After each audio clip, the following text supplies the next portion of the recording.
Ada buah acara. Yang pertama silaturahmi pengurus dan kader. Jadi berempat secara bersama membuat reses pada hari yang berbahagia ini. Karena reses ini merupakan amanah yang beserta keluarga dan sahabat beliau sekalian. Di pengurus DPC dan kader-kader Mandu serta pengurus DPW tidak saling kenal satu dan lainnya. Jadi maka pada orang yang berbahagianya kamu jadi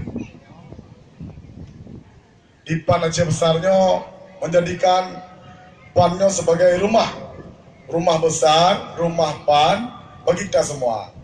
Jadi antara kader dan pengurusnya tidak ada hijab.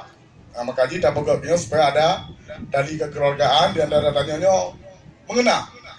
Dikenal satu sama lain. Nyoronya bukan sebagai pengurus DPD, tidak boleh sebagai peserta. Ketahuan didiskualifikasi. Jadi yang terakhir, ucapkan terima kasih yang sebesar-besarnya atas kehadiran dan semua yang akan berhadir di tempat yang berbahagianya, dan juga pada orang yang berbahagianya Pak Ketua DPW juga hadir. Dia kamu kecil dipecat dari Darul Imara.